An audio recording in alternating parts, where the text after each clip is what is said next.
Hello, welcome to Jagadeeswari వంటలు.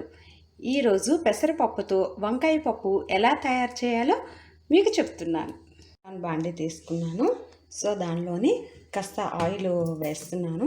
ఒక 3 table spoons ఉండేలా ఆయిల్ వేస్తున్నాను.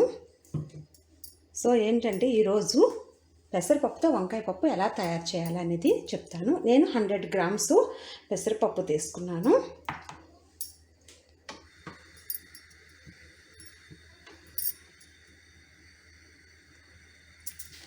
ఆయిల్ వేడైంది. సో ఇప్పుడు ఆయిల్లోని పచ్చిమిరపకాయలు, ఒక ఆవాలు వేసుకొని, జీలకర్ర, మినప్పప్పు, ఎండుమిరపకాయలు, 2 రెప్పలు కరివేపాకు వేసి వేగించుకోవాలి. నేను ఎండుమిరపకాయలు 4 వేసాను, పచ్చిమిరపకాయలు 2 మిరపకాయల తలకు వేసాను. ఎందుకంటే ఇది గ్రీన్ చిల్లీ, ఇది చాలా కారంగా ఉంటాయి. అందు గురించి అని 2 పచ్చిమిరపకాయలు వేసి 4 ఎండుమిరపకాయలు వేసాను. సో ఈ మనము వంకాయ పెసరపప్పు దానికి ఏంటంటే కారం అనేది పొడి వేయము, ఓన్లీ మిరపకాయల తాలింపుతోనే కారం సరిపోతుంది. ఇది అందరూ చేసేది కాకుండా డిఫరెంట్ స్టైల్లో అందరూ కందిపప్పు యూజ్ చేస్తారు కదా. సో అలా కాకుండా పెసరపప్పుతో వంకాయ పప్పు చేస్తున్నాము. ఇది చూడండి.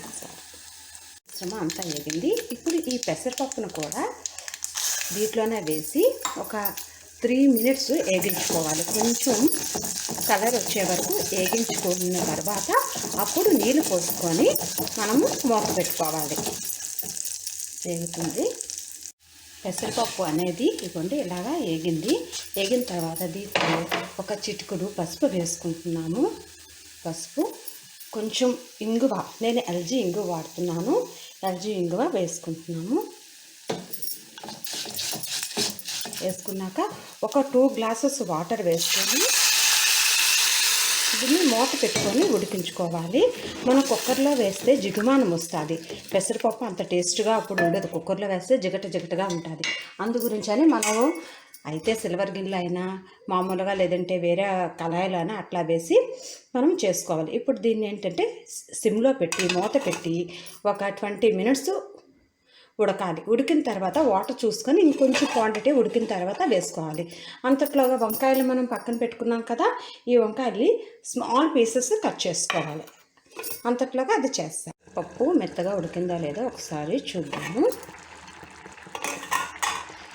సో పప్పు అంతా ఉడుకుతుంది, ఇంకా మెత్తగా రావాలి. సో ఇలా వచ్చింది.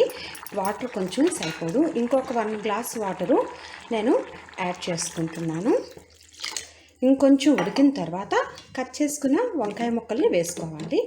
ఇప్పుడు ఇంకా మూత పెట్టి ఇంకొక 10 మినిట్స్ ఉడకనివ్వాలి.